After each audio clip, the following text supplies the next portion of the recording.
Affinity housing allows minority groups with shared identities to live in one community, exempting themselves from certain aspects of the Fair Housing Act. To ensure success on the real estate exam, you'll need to be well versed in fair housing exemptions like affinity housing. Hello everybody, Zach here from realestatelicensewizard.com. Today we're talking about affinity housing. Let's get started. So what is affinity housing? Affinity housing allows marginalized groups with shared backgrounds to live in their own communities, avoiding certain FHA guidelines. These affinity communities are commonly found in colleges. They allow students with protected characteristics to live in a familiar environment and culture. Affinity housing is not just for university students. Marginalized groups can apply to live in affinity communities almost anywhere. But let's start with the most common example. One of the most common examples of affinity housing is college dormitories. Not only are these spaces exclusive to students, but they often separate the spaces by their shared identities. This allows minority students of the same races, genders, and backgrounds to live in an affinity housing of their own. These students can enjoy staying in a safe environment while experiencing a strengthened sense of community among peers. Now, what is the purpose of affinity housing? Well, affinity housing helps marginalized groups avoid housing discrimination. Too often, housing providers engage in discriminatory practices that harm minorities.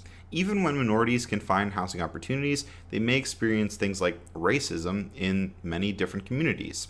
Affinity communities exist to erase many of these concerns. For example, minorities don't have to worry about being denied tenancy based on their identity. In fact, it's their identity that makes them a perfect candidate to live in affinity housing. Tenants in these spaces also don't have to worry about prejudiced neighbors. Residents in the community will have shared cultures that bond them together.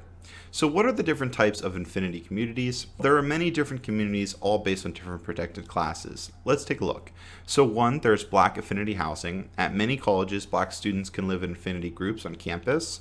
These communities let Black students embrace the college experience while feeling safe.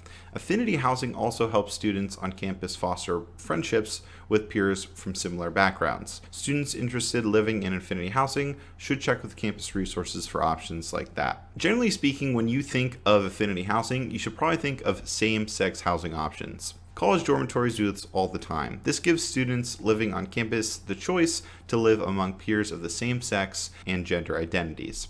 There are many benefits to same-sex housing, some of which include fewer distractions while studying, dressing without worrying about attention from the opposite sex, less temptation for students to go against potentially having some sort of relationship, easier time making friends, increased safety for female students, things like that. Some students have affinity groups for first-generation college students. These groups allow a minority population of students to meet and support each other. First-generation students can use affinity spaces to socialize with peers with similar backgrounds. Then, of course, there's senior living affinity communities. Many communities only allow senior citizens to rent out their specific housing units. Property owners must file for a permit to impose age and family requirements on tenants. In senior living communities, the protected classes are age and familiar status. These affinity communities often require that 1, tenants are 55 and older, and 2, the tenants do not have any young children.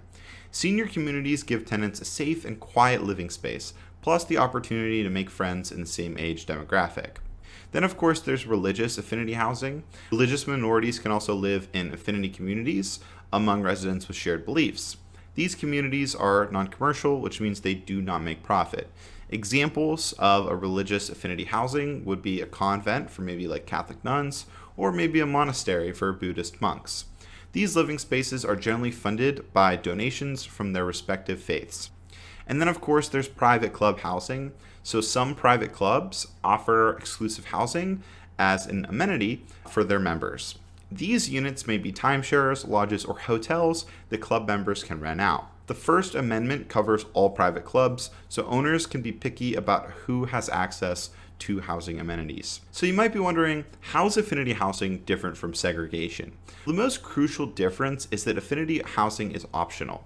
Marginalized groups can choose to live in these spaces or anywhere else they like. The point of affinity communities isn't to isolate protected classes from others, rather than to give minorities access to safe and affordable housing options. So what do you need to know for the real estate exam?